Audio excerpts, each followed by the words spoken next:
Hello again, Stu from Music Technology here. Today we're going to look at the Electro-Harmonix Linear Power Booster 1 circuit. This is a clean boost, but this time it's transistor based. The transistor is configured as a Common Emitter Amplifier with voltage divider bias and emitter degeneration.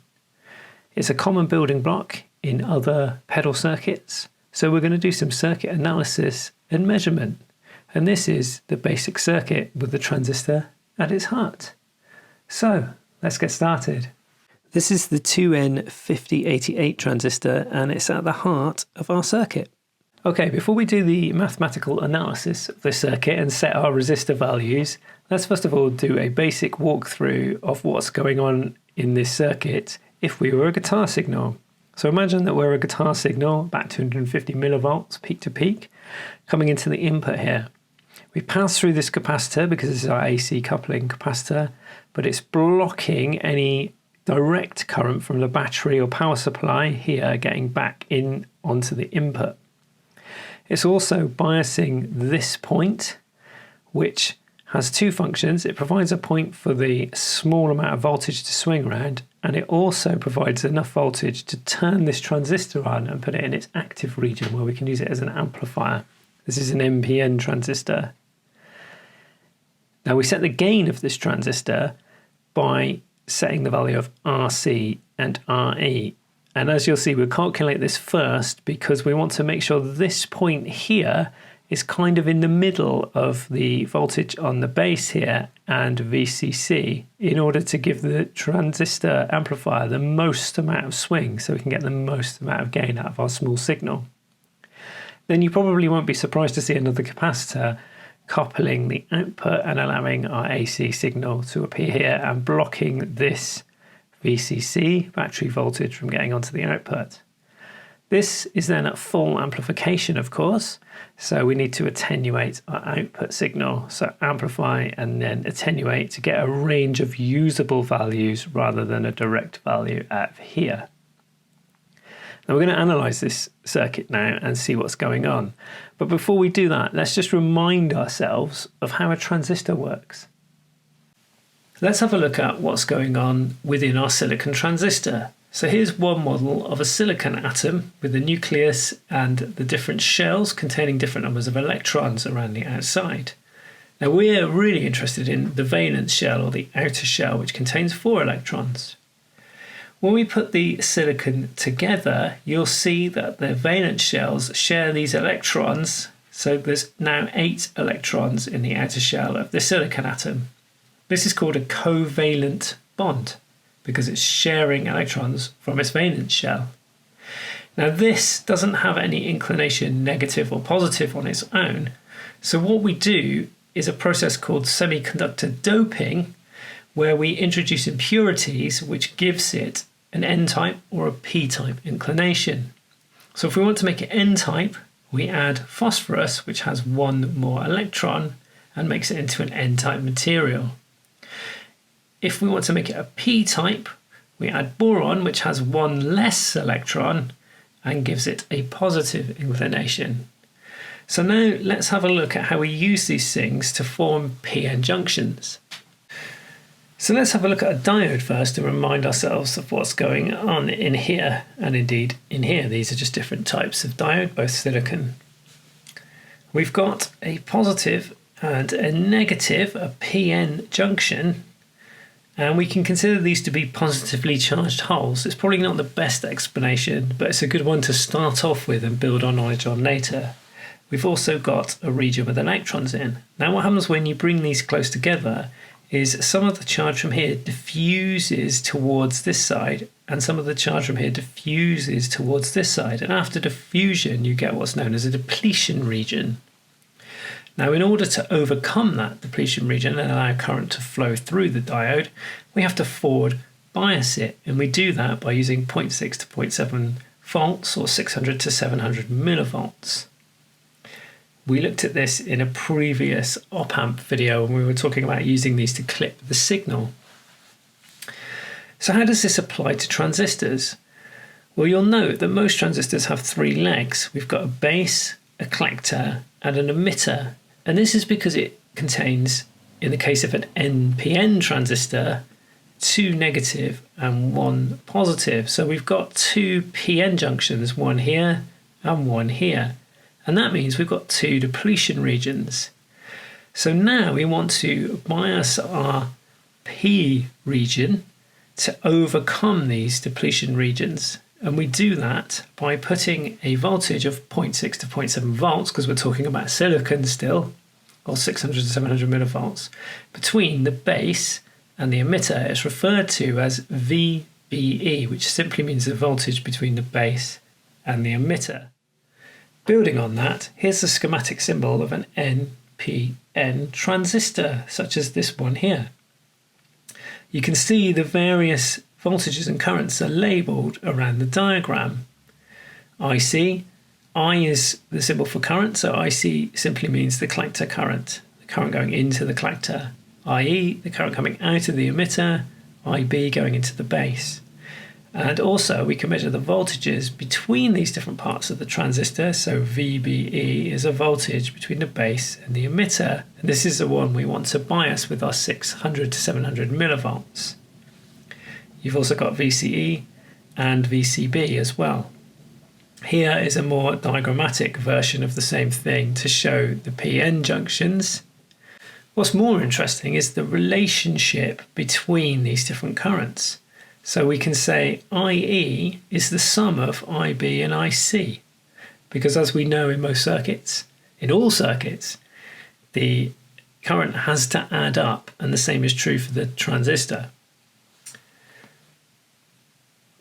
We also know that a transistor is a current amplifier, so it's going to have some form of current gain, and that's expressed as beta or HFE. You might have come across those terms before.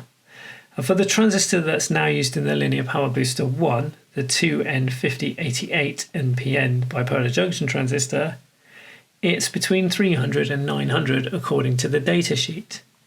I measured a load of them earlier and came to an average of about 419, so I'm going to use 400.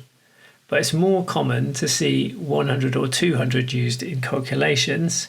However, this has got a bit more current gain than, say, a 3904, so I'm going to use 400. Now we know the current gain, we can say that the current at IC at the collector is going to be beta times the current at IB. So IC equals IB times beta, or HFE. So it's going to be 400 times this. Now we can use this to build a voltage amplifier. But before we do that, let's look at the different modes of operation of the transistor and try and find the most useful one for our application. Transistors have different modes of operation, or regions: the cutoff region, the active region, and the saturation region. So in the cutoff region, it's operating like an open switch. And if we take a measurement from the collector to the emitter with a voltmeter, we'll see that VCE is the same as VCC, or the supply voltage. If we were to put a lamp or something in here, we would see that it was off.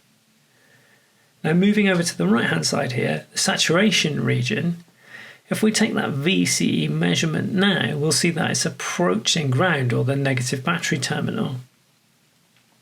We'll also see that the transistor is biased on because it's operating like a closed switch. And if we were to put that LED in there now, it would be the brightest that it could be. But if we change anything on the base here in terms of an AC guitar voltage, it wouldn't effectively amplify the signal, not in the way we want. So what we want to do is bias it into what's known as the active region, where we've got a bit of bias on the base, but then we can put our AC signal in here, and the wiggle of that signal will result in a much larger wiggle on the output. So here I've just very roughly biased this so I get 4.5 volts, which is half of VCC on the transistor. Now hold that thought, we're going to go onto the breadboard and actually look at how we do this in reality. So here's a quick experiment to show the different regions of operation of a transistor. So I'm using this little circuit here with a 500k potentiometer, a 1 kilo ohm going into the base and a 1k resistor. Just ignore this LED for a second, I've got it shorted out at the moment. This is reading the base voltage in millivolts, and this is reading the voltage across the collector and emitter, so across the transistor, and this is in volts. So as I increase the base voltage towards its turn-on voltage, which is very easy to do with this potentiometer, you'll see we're now in the active region. And then as I get up this end, we will have a VCE voltage of close to ground. We are now in saturation. So I can show that if I just add a green LED to my circuit like this, it's on because we're in saturation. Now if I take this down into the active region, you'll see at some point it starts to dim, and then when we're cut off it goes off, but now we've got an LED drop as well. This is why this is not reporting the 8 volts it was before, because it has to be minus the LED voltage drop too. So how do we use this as an amplifier? Well, let's have a quick look at that on the breadboard too. So before we do the DC analysis, let's remind ourselves of how this works as an amplifier. So if we apply a small current on the base, let's call that IB, then we're going to get a larger current on the collector. And say the transistor's beta is 400, then the current of the collector is going to be IB multiplied by beta. Now we want to design our amp to be not beta dependent really, so we can swap between different transistors, because if you test some transistors, here's one in my tester. So it's got a beta or HFE of 449. Let's just take that one out and grab another one. And it's got to be at 466. And these are the same types of transistors, so they'll vary greatly. So we want our amplifier really to be beta and not beta dependent. But we can use it as a rough approximation when we're designing our circuit. Now, you might already realize that this current's coming into the base and this current's coming into the collector. So IE must equal IB plus IC in order for these currents to add up. We also need to apply 0.6 to 0.7 volts here to turn it on. So this is the voltage at the base, or bias, sometimes called V-Thevenin as well, if you hear that expression. So I've just got a simple little circuit set up over here just to show you that this is in microamps and this is in milliamps. This is the base current and this is the collector current. So as we modify our base current, we're getting a proportional change, but a much bigger one, a much bigger current flowing at the collector, but it's in proportion to the change of current on the base. There's 39 microamps, 8.58 milliamps.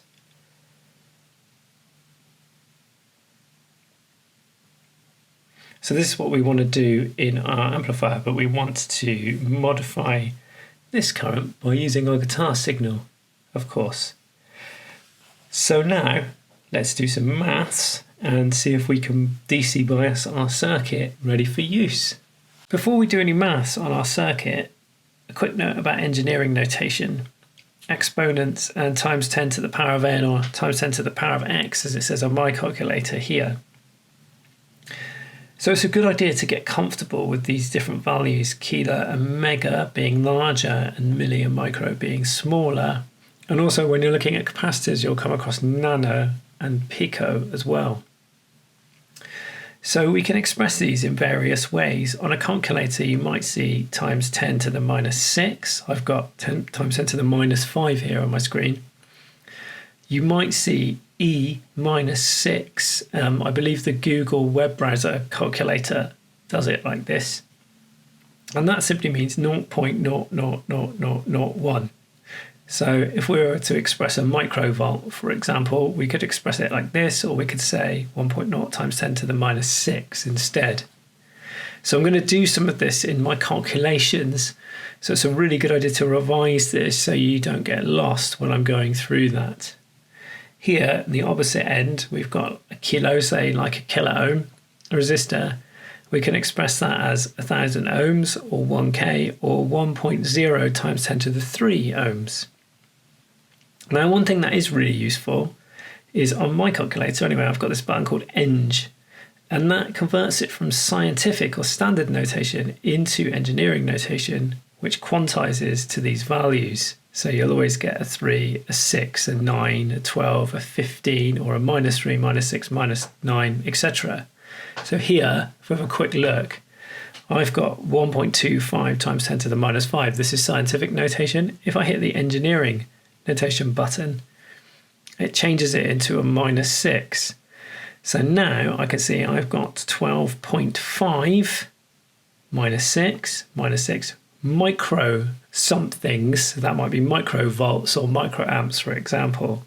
And it just enables me to use this terminology a little bit better while still doing the calculations on the calculator. Okay, so one thing you might remember from a previous video is that to a DC signal, a capacitor looks like an open circuit. So we can basically discard everything here and everything here, which means that we end up with this. Now what I've drawn here are some specifications. So earlier on I measured a bunch of 2N5088s, and although the datasheet reports their beta values as being 300 to 900, mine measured approximately 419 on average. So I'm going to use 400 in this calculation. We know that the VCC is 9 volts because we're using a 9-volt battery.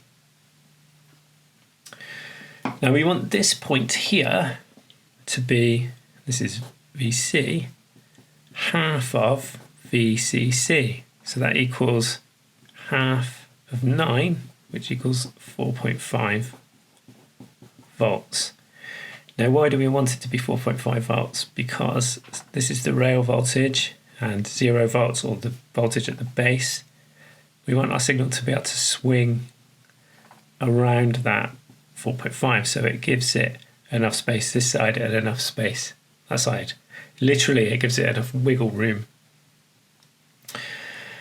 Now, the next thing we need to know is how much current we want to go through this resistor. So I'm going to use 0.5 milliamps here. So I'll write that in. IC equals 0.5 milliamps. And 1 milliamp is a value that's often used to design these circuits as well. So we know VCC equals 9 volts. So let's write that in. And we know we want 0.5 milliamps there. So what we can do, I'll just move these out of the way and get the calculator in here,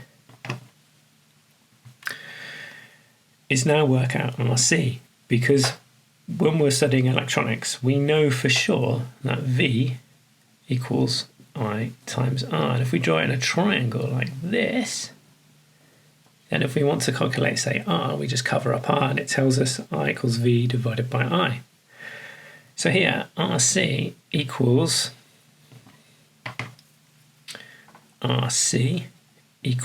VC divided by IC. VC is 4.5 volts divided by 0.5 milliamps. Now, if you're shouting at the screen that I've written 0.5 milliamps there instead of converting it to amps, hold that thought a second. If you divide by milliamps, you'll get kilo ohms because it's 1,000th. You'll get 1,000 on the output. So 4.5 divided by 0.5 is 9, but it's in kilo ohms. So 9K, which isn't a preferred value, so we'll use 10K. So RC equals 10K. And we know that this is dropping 4.5 volts. So the potential from there to there is 4.5. Okay, the next thing is this here, VE, the voltage at the emitter, is usually just above ground for stability in these circuits. So that's about 200 millivolts. So we aim to make this 200 millivolts or 0.2 volts. Okay, what's it dropping through the resistor then? This is at 0 because it's at ground potential. So obviously that's dropping 0.2 volts.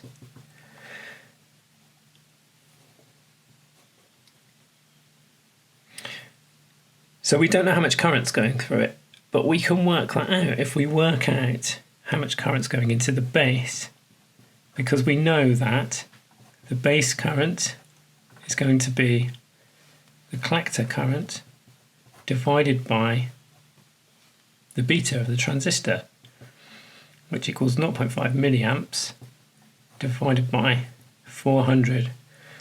400 is a dimensionless number, so it doesn't have ohms or amps or anything after it. Okay, so now I've written up here, I'm going to start using this notation in my calculations. I'm going to go 0.5, I'm going to press this key times 10 to the power of -3, so that now is in amps, divided by 400 equals 1/800,000. Now if your calculator does that, find the S to D button to convert it into decimal. Now this is already in engineering notation, so it's 1.25 microamps. So IB equals 1.25 microamps. So here, flowing through RE, so IE equals IC plus IB.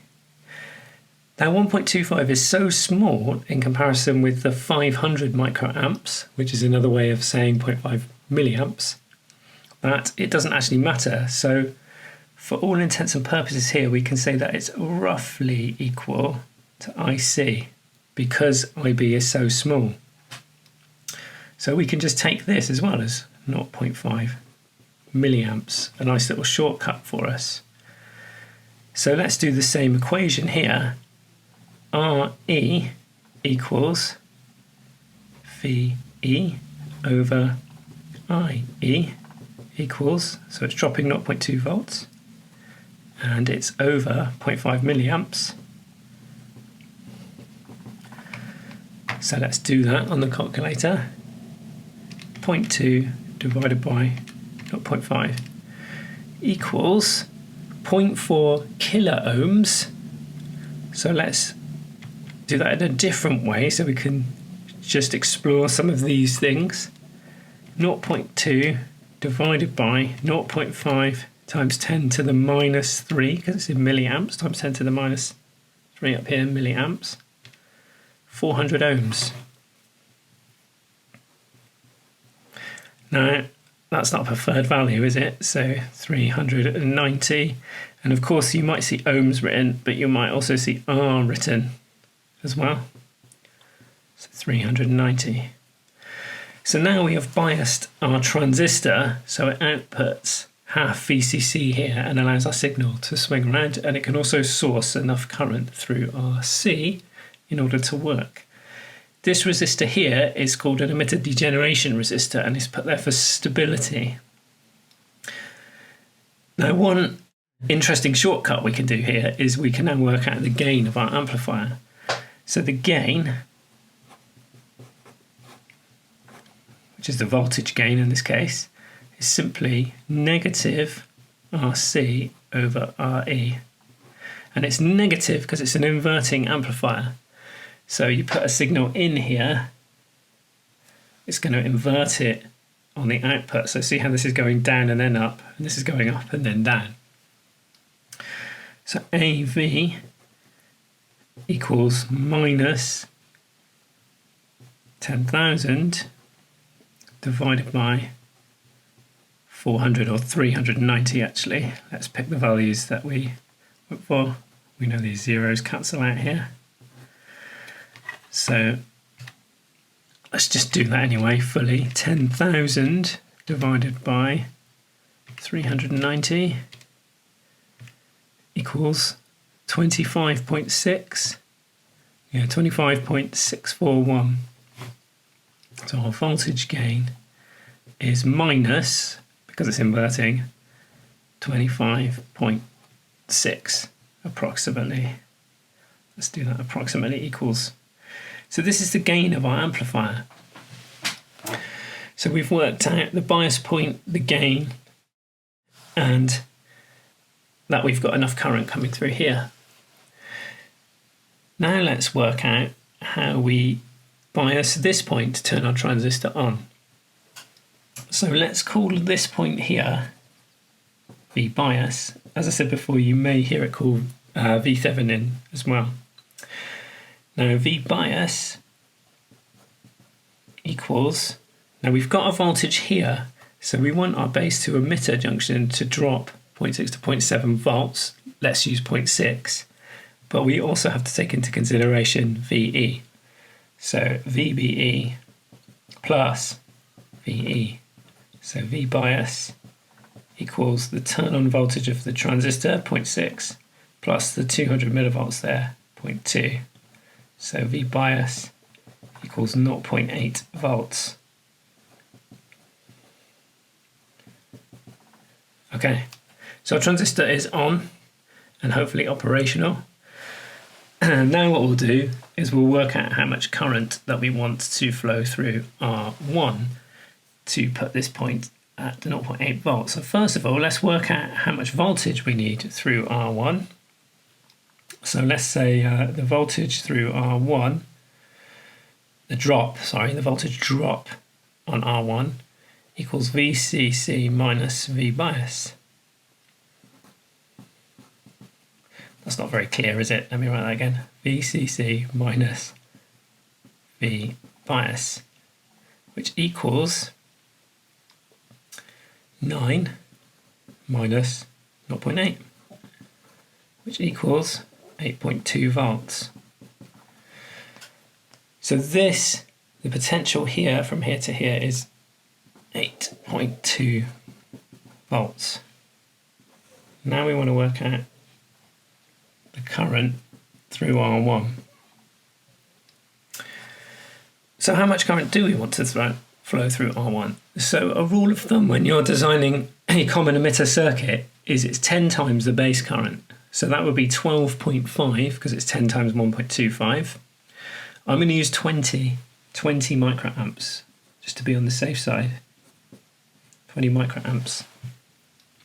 So let's do it up here. R1 equals 8.2 divided by 20 microamps. So I can write that in engineering notation like that, which equals, let's bring in the calculator, 8.2 volts divided by 20 microamps. Now what I like to do is practice just saying microamps while I'm typing times 10 to the minus 6 because it gets me used to using these big and small values. 41,000, so 410 kilo ohms. That's not a preferred value, is it? So in the original pedal they used 430. So R1 equals 430 kilo ohms. Now there's several ways you can work out R2 now. Now we know this, we can use the voltage divider equation to work out R2, or we can simply carry on using Ohm's law and work it out. And the reason we can do that is because this is a fairly simple circuit. So we know that we've got 20 microamps going through there, and 1.25 microamps is going off this way. So here we have to have 20 minus 1.25 equals 18.75 microamps. So we know that the current through here is 18.75 microamps, and that the potential from here, which is 0 to here, is 0.8 volts. So we can work out R2 now. R2 equals 0.8 divided by 18.75 times 10 to the minus 6, which equals 18, start again, 0.8 divided by 18.75 times 10 to the minus 6. So that's about 43k. R2 equals 43k. Now you may recognise these values, of course, from the actual Linear Power Booster 1 circuit, 10k, 390, 430k and 43k. Hopefully that's given you some idea of the design specifications that they use to work out these resistor values. Now I'm going to caveat this with saying that this is a fairly easy and quick way of doing this. You can get into much deeper DC analysis on these circuits using different models of transistors and taking different things into consideration, such as the transconductance of the transistor, for example. We've used beta in one of our equations, and I could feel the engineers shouting at the screen when I used beta, but I've used it to get a rough approximation of what's going on in this circuit. And when we're designing guitar effects, this is a good approach to design them. We then build and test them. So we then test it in reality, which is exactly what we're going to do now. We're actually going to build this. We've built it on the prototyping panel already. Here it is. We're going to test it and measure the currents and the voltages in this circuit and see how they compare to our calculated values. Okay, so I've redrawn this. I've put in our calculated values, and now I'm going to write our measured values in red pen. We're going to start with the voltages, and then we'll move to the currents in a second. So the first thing we want to know is, what is VCC? So let's measure that. So we're getting about 9.03 volts. So 9.02 volts. 9.02 volts. Now we want to know what our bias point is, so measuring the base voltage, 0.777, 77 volts, and the voltage at the collector. Okay, this is promising, 4.63. It's gone down to 6.2, so I'll write that in. And then the voltage at the emitter, we want about 200 millivolts. We've got about 172 millivolts, or 0.172 volts, to keep the units the same. Okay, now let's get out the ammeters and measure the current through the circuit. So just in case you don't know, you have to put an ammeter in series because we're not actually referencing it to ground or anything. So I've connected my ammeter from here to here, so it's in line here to measure the base current, and you can see that we are indeed getting about 1.1 microamps on the base. So 1.1 microamps, and I didn't actually write in we calculated 1.25 microamps. Now I'm going to connect this and another ammeter here and here, so we can measure the collector and the emitter current. Okay, so this is showing me the collector current, which is 404 measured, and this is the emitter current, which is 404.9 or 405, as we'd expect, because it's 1 microamp more because of that 1.1 microamps on the base. So I'm expecting to see, if this is 404, 405.1. That's quite a lot lower than our calculation. One, because we've changed this resistor value slightly. We used 10k instead of 9k. Also, we've got resistor tolerances. But also, watch what happens if I warm up the transistor.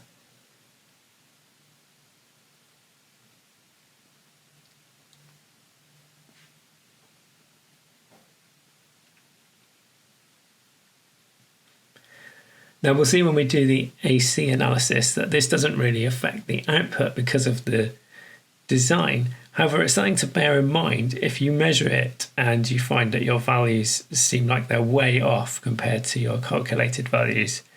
The ambient temperature does affect the beta of the transistor, and therefore the amount of current amplification going on.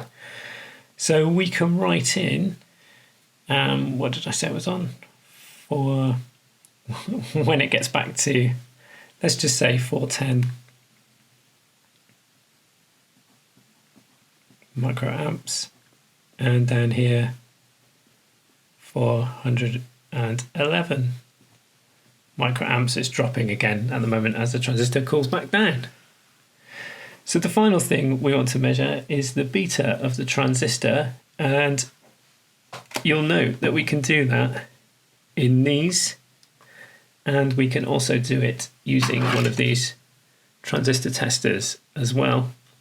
So let's actually get the transistor out of our circuit and have a look at how to do that on the various meters. Okay, here's our transistor, and this is how you measure the HFE or beta with your different meters. So let's start with the Vichy meter. So here, note that we've got PNP and NPN sides. So we also need to know which leg is which. So I know that this is my emitter here, because I looked up on the data sheet, and we just simply slot it into the meter, make sure it's sat down nicely, and it gives us a value. Now note as well, if I warm up the transistor, what happens? And this is why our current was changing just now. So it's about 450. So let's write that down, 450. This is beta, and this is the Vichy meter. Okay, take that out of there. Now note here that NPN's on a different side. So here it's that side and here it's this side. So I need to put it in the small letters in this case. So let me think about this again. This is my emitter, so base is in the middle.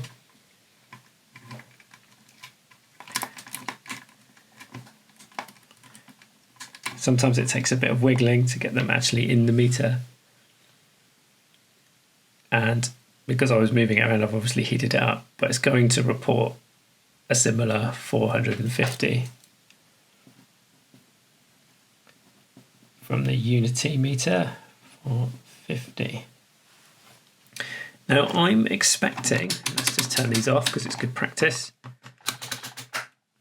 I'm expecting this to give me a different number because I believe it uses a different number of milliamps to test the transistor.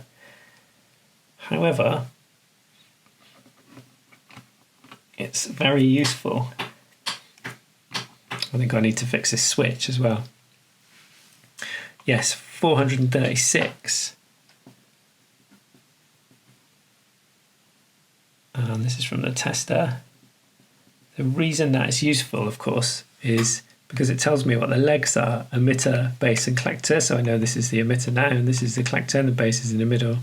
And also its forward voltage is right in between 600 to 700 millivolts. 647 millivolts will turn that transistor on. Okay, so as you can see, our calculations give us a very rough idea of what's going on in the circuit, and then when we measure it, we get very similar values. So hopefully this circuit is working effectively. So now let's put it on the oscilloscope and have a look at if that's the case. Okay, so I've got the circuit set up here on the prototyping pedal. I'm feeding it about 220 Hertz at 200 millivolts peak to peak. And it's outputting on the oscilloscope this blue waveform, which is 4 volts or 4.8 volts peak to peak, which is giving us about a 21 times voltage gain. We calculated it earlier as 25.6, but in reality, you never get that full value when you build the circuit anyway. So that's giving us a nice amount of clean gain. Now, as I said earlier, watch what happens if I very carefully heat up the transistor.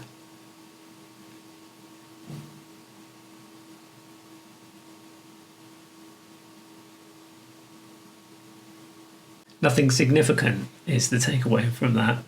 So the circuit's designed not to be reliant on that beta of the transistor. So although we saw the current change earlier, it's not having any effect on the AC operation of our circuit. The one thing you might want to bear in mind is at the moment I'm sending it 200 millivolts peak to peak, and if I bring that up to like 300 millivolts peak to peak, we're still getting a nice clean amplification.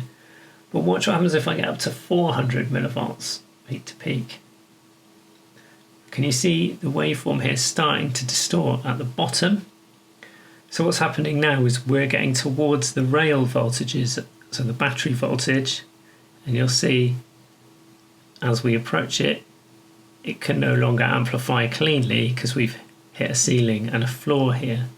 So if you've got particularly hot pickups, just bear in mind that this circuit will introduce extra harmonics onto your signal and may not be as clean a boost as you would expect. So that's all for this part. In the next video, we're going to come back and we're going to do some AC analysis and look at things such as the frequency response, the input impedance and the output impedance of this circuit. See you in the next one.